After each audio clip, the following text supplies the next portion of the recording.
نبی پاک صلی اللہ تعالی علیہ وسلم نے ارشاد فرمایا، آسمان کے سائے کے نیچے اللہ کے سوا پوجے جانے والے معبودوں میں سے سب سے سنگین اللہ کے نزدیک وہ معبود ہے جو لوگ اپنے نفس کی خواہش کو معبود بنا کے پوجتے ہیں۔ رب کہتا ہے انہوں نے اللہ کے مقابلے میں معبود بنا لیا۔ کس کو؟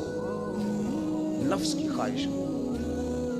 ایک طرف اللہ کا حکم ہے، ایک طرف نفس کی خواہش ہے، چلتے کس طرف ہیں؟ رب کہتے ہیں انہوں نے نفس کی خواہش کو اپنا معبود بنا لیا، اللہ کا حکم نہیں مانتے۔ میں آپ سے ایک بات پوچھتا ہوں، جنازے کو بھی نماز ہی کہتے ہو نا؟ اس کا پورا نام کیا ہے؟ وہ بھی نماز ہے اور فجر والی بھی نماز ہے۔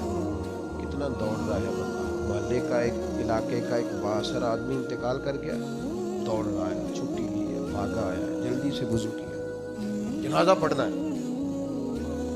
لمبا چوڑا رش ہو گیا، صفیں گنی نہیں جا رہی، سر گنے نہیں جا رہے۔ یہ کس لیے آئے؟ کہتے ہیں نماز پڑھنے ہیں جنازے کی۔ اگر تو آئے ہو نماز پڑھنے تو فجر بھی نماز ہی ہے، ظہر بھی نماز ہے، عصر بھی نماز ہے، مغرب عشاء بھی۔ اگر تو نماز پڑھنے آئے ہو تو بتاؤ یہ والی چھٹی تم نے 5 نمازوں میں کیوں نہیں کی؟ اگر تو آئے ہو نماز پڑھنے تو پھر بتلاؤ یہ والا اہتمام فجر میں کیوں نہیں ہوا؟ یہ تم نماز پڑھنے نہیں آئے، یہ ہم اللہ کے حضور حاضری دینے نہیں آئے۔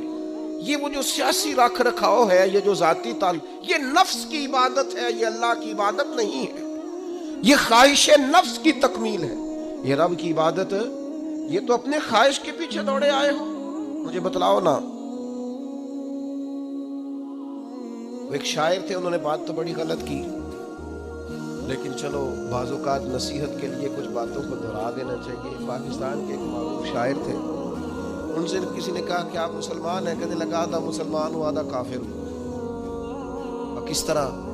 کہنے لگا اسلام کے اندر خنزیر بھی حرام ہے اور شراب بھی حرام ہے، لیکن میں خنزیر نہیں کھاتا، شراب پی لیتا ہوں، معاذ اللہ سبحان اللہ۔ کہنے لگا خنزیر سے مجھے نفرت ہے، شراب میں چھپ کے کئی کونے میں جا کے پیتا ہوں، تو آدھا مسلمان ہوا نا۔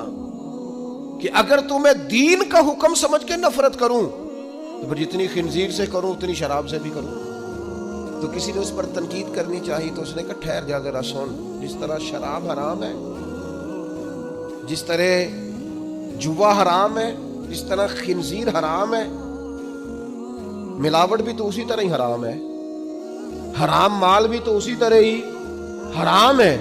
یہ کیسی تمہارے نفس کی خواہش ہے کہ خنزیر نہیں کھاتے؟ کہتے ہیں کہ کسی علاقے میں ایک آفیسر تھا، تو وہ سب حرام مال اکٹھا کرتا تھا، تو کوئی کسی کی ضرورت ہی نہیں تھی اس سے بات کرنے کی۔ تو ایک بوڑھی اماں تھی، وہ بڑی حق بات کہنے کا مزاج رکھتی تھی، تو ان کی مرغی مر گئی، تو اس کے گلے پہ چھری چلا کے نا تو اس آفیسر کے گھر دے آئی دیسی مرغی۔ تو وہ شام کو شکریہ ادا کرنے آ گیا، کہنے لگا اماں کمال کر دیا، دیسی مرغی تو کسی کو دیتا ہی نہیں۔ کہنے لگی بیٹے نہیں، کمال والی بات نہیں، مر گئی تھی۔ وہ ناراض ہو گیا، کہنے لگا مر گئی تھی تو میرے گھر کیوں دے دی؟ کہنے لگی سارا محلہ جانتا ہے تو سارا حرام کھاتا ہے۔ تو میں نے کہا یہ کروڑوں حرام کھا گیا تو کوئی مشکل نہیں، تو ایک مرغی سے کیا تکلیف دے گی؟ تو اللہ نے اس کے دل میں بات ڈالی، اس کو اثر ہوا، وہ رونے لگا، کہنے لگا بات تو ٹھیک کر رہی، کروڑوں روپیہ حرام کا آئے تو وہ چونکہ نفس پسند کر رہا ہے تو وہ ٹھیک ہے، اور ایک مرغی صرف چھری نہیں چل سکی، مر گئی، تو اس سے الٹی آ رہی ہے، کہہ رہی ہے کیا مطلب ہے اس کا؟ وہ ہمارے ایک دوست ہیں، وہ کہتے ہیں ہمارے زمانے میں لوگ اس طرح کے پرہیزگار ہیں کہ ایک شخص کو ایک نیا جوتا مل گیا کہیں گرا ہوا، اس نے اس کا مالک ڈھونڈنا شروع کیا، کسی کا نیا جوتا گر گیا سڑک پہ تو ڈھونڈتا رہا، ایک پیر تھا، ڈھونڈتا رہا، وہ کس کا ہے بھائی کس کا ہے؟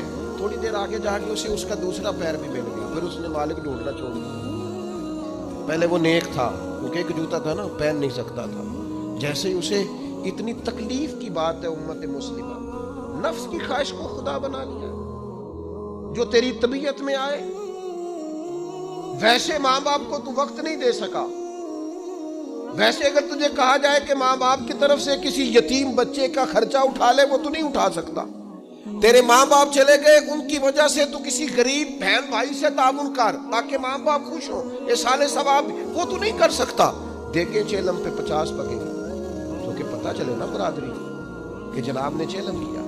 یہ نفس کی خواہش کو خدا بنا لیا۔ سیاسی افطاریاں ہو رہی ہیں، کسی کی نیت پر شک نہیں، اچھی نیت سے لوگ افطاری کراتے ہوں گے، لیکن وہ گھروں کا بھی تو ہمیں پتہ ہے نا کہ جہاں لوگ آٹا بھی اس لیے تھوڑا پکاتے ہیں کہ کل بھی اس کی ضرورت ہے۔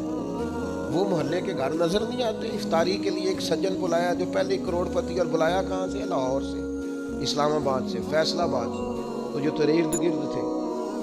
نفس کی خواہش کو خدا بنا لیا۔ بندہ مومن کی یہ شان نہیں ہے۔